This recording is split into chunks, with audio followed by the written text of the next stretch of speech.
come with me as a single mom when I get off work early and I have time to clean my house before I get my kids. It doesn't happen very often, but when it does, can't forget the purse and my serving book.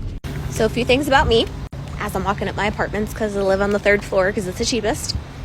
I have 3 jobs. I love all of them. I'm a server, I work at a gym, and I do some e-commerce businesses online. I have a 4-year-old, a 2-year-old, and a 7-month-old. They're my best friends. And right now it's just about hustling, enjoying my kids, and healing for them and for myself, because I deserve it too.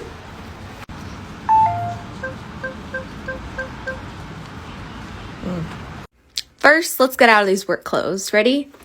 Hold up. I should do this as a fair gorilla. I have to cut it off where the queen cut it off in her single mom journey, because the bulk of my viewers are not deserving of her version of the sad single mom with puppies journey. Yes, we have heard this queen on previous audits before, and we have seen her apartment before, but damn, there's only so much punishment my viewers can take before they decide enough is enough. I mean, if you didn't catch the apartment tour she had previously done, then click the link in the cards if you want to subject yourself to that. But damn, there is a limit. Ladies, when a single mom wants to show how her life is, I always default to how her and the kid's life could be if she worked it out with the baby daddy. It may not have been perfect, but it could have been an upgrade from this. All I have to say is, don't try to glamorize struggling by yourself. If anything, we should actually work to 2 adults working together to make things better for their children. Damn!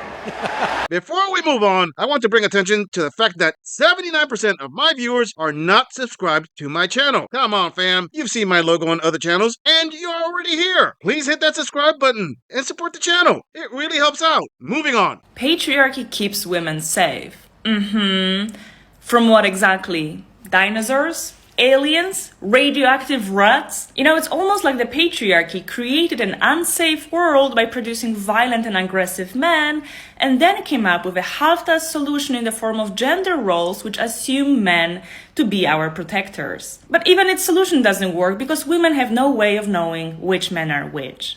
Wow, genius! Mama say that happiness is from magic rays of sunshine that come down when you're feeling blue. What the hell is this bleach blonde smoking? Because it's some good stuff. Colleen, let me explain something to you that your cushioned first world life doesn't seem to get. The world is a dangerous place, and it's only because of the advances of men that you are safe. I mean, the phone you are using to make this video is made by men. Not to mention all law enforcement, emergency services, military, infrastructure jobs are all run by men. And let's not forget that historically, women in power have been vicious and cause incredible human atrocities. You know what, princess? Next time you need to call a cop, tell them you refuse to receive that male patriarchy police, and you want a female cop to help you. Let's see how that works out for you. God, Karen, you are so stupid.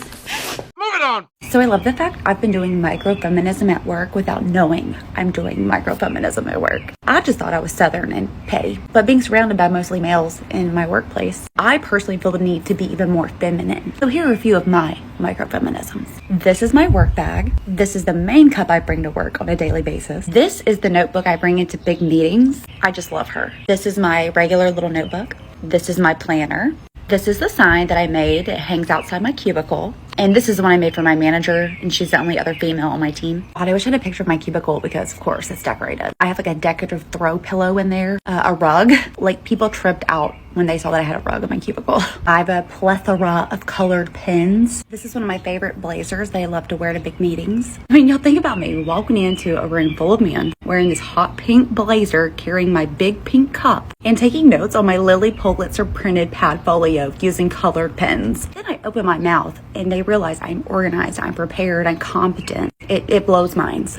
I could probably do 50 parts to this. I mean, y'all know I'm extra. But I have been at the point where I am super intentional about these small little extra things. For me, it was the day that I was called Barbie, like not as a compliment, because it was followed by airhead and blonde, but you're actually really smart. And I was like, you know what? I'll show you Barbie, the Barbie that I know. Because I work in a super masculine space. And I don't have to be masculine to do my job and to do it well. Micro-womanism. I swear these queens love to pull things out of their rear end and try to label it a crowning achievement. Listen, queen, just because you brought a pink mug with a matching blazer does not fight the flying spaghetti patriarchy monster make. And just because a company is male-dominated does not mean each and every guy is trying to scheme on how to hold you down. I am starting to believe that women are the ones who hurt themselves the most in these so-called movements. Okay, let me come at this from a different angle. Let's say there is this incredibly oppressive patriarchy where she works at, and it is her duty to fight it. Sister, that's what HR is for. And they aren't going to combat it with a glitter sticker. There are actual laws and company policies that are in place for these things. If I were to guess, she isn't combating anything. In fact, I would say she is actively trying to provoke something in order for her to play the victim card. I mean, what is her actual end game here, other than trying to find oppression behind every printer, toner, staple, or trash bin her job can provide? Sister, if you are going to micro anything, just microwave your lunch and be cool. It doesn't sound like there really is much to complain about in her job, and it just sounds like she wants to make her gender studies professor proud by doing something else than preparing soy lattes at the local coffee shop while wearing a pin saying "Smash the patriarchy." Sorry. The voices. Moving on. Here's the truth. Men in their 40s have hit the wall, okay? If they are unmarried and are dating you and you are in your 20s, they have hit the wall.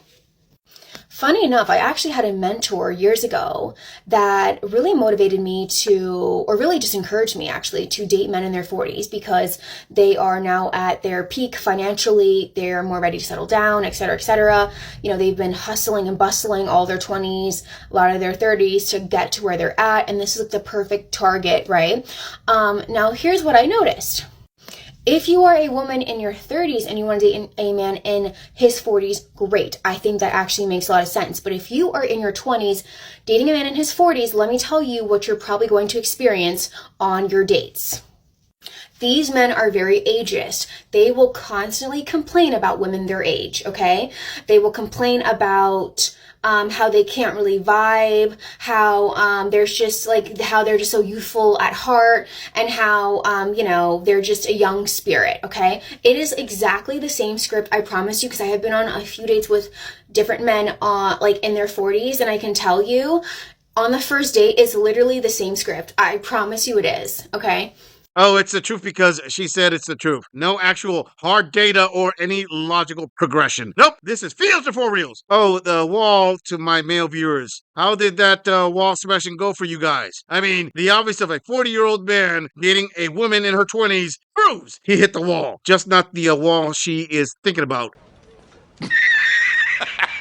Anyway, and the irony of this woman saying how wrong those men in their 40s are for dating women in their 20s while admitting she did exactly that. Don't be fooled by this BS. What she is doing is literally trying to cut down on her competition since she aged out from what the top sugar daddies are looking for. Oh my, men in their 40s complaining about women in their 40s are not their type? Wow, she sure showed a huge red flag there. Queen, stop being all jelly with the newer models. If your new daddy don't make it rain like you were used to, well, it just means you no longer have the S&B to shop at higher levels. I'm sure when she was in her early 20s, dating men in their 40s, she was probably being told the same thing from other aging women. Hey, it just shows who are the higher value ones. I give you 2 claps and a Ric Flair.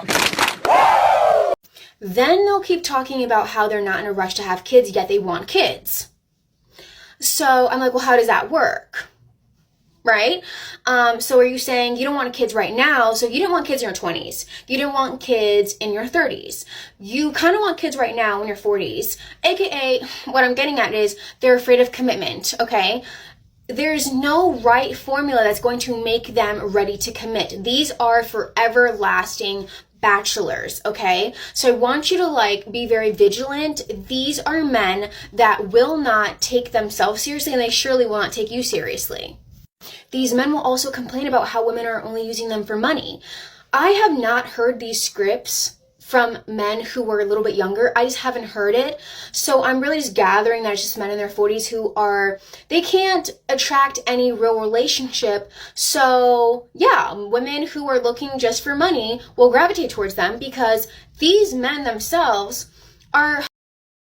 Self-snitching is awesome here. Those men want kids but are not in a rush, and that is the bothersome topic for this queen. What's up there, sister? You mad because you couldn't lock a successful man down for 18 years plus of child support payments? Surprise, surprise, surprise. They aren't afraid of commitment. They just don't want to commit to you. And if all of them say women only want them for their money, well, guess what? They are the ones with the money. They should know. The fact she has not mentioned one physical or emotional characteristic about these men she found attractive just proves that they are right about women wanting them for their cash prizes. What about the obvious question? Why does she date these men instead of dating men her own age? Well, that's probably because she was attracted to the things those older men could provide, like vacation trips, shopping sprees at the mall, 5-star treatment all around until it ends, and she has enough content to launch an online video channel about stories before she got dropped off back at the minimum wage lifestyle. Okay, they will be the first ones to go to Tulum. They'll be the first ones to go to DR, to go to whatever island, and go frolicking around with all these women. Okay, and then complain about how they can't settle down, how they can't find the one. No, you don't want to grow up. You have Peter Pan syndrome, and there's something wrong with you. That's it. You're saying you want marriage and kids, yet your actions are not lining up.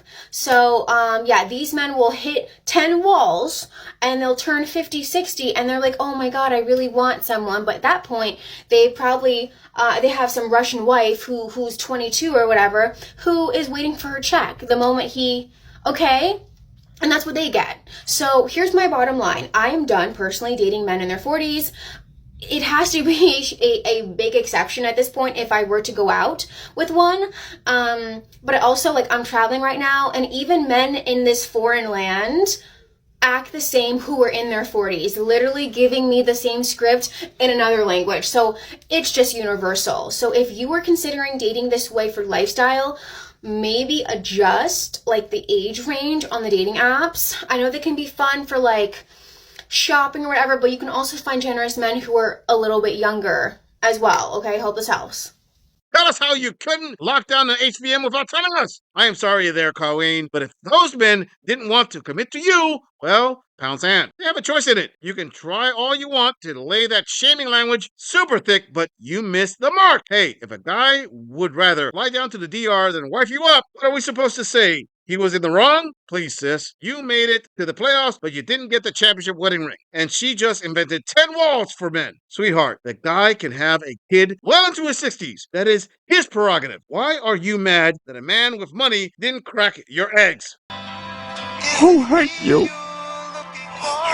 So you are done dating men in their 40s. Allow me to use my above-average womanese translator. Men in their 40s are not committing to me, and the wall smashing is super close. I need a cash payout soon, or I'm going to be SOL. I mean, dang fam, am I the only one here thinking she's giving some heavy sugar baby vibes that can't get that retirement payout? Oh well, maybe in her travels she can run into a younger guy who isn't bothered by high mileage. No way. I'm just saying, if you enjoy this audit, click on the video in the end screen for more content. If you would like to support the channel, please follow the link in the description to donate to our beer fund, or like, subscribe, and share this video on other social media platforms. If you agree or disagree with anything about this audit, please let us know in the comments. I'm going to leave this audit right here. I'll see all of you in the next episode.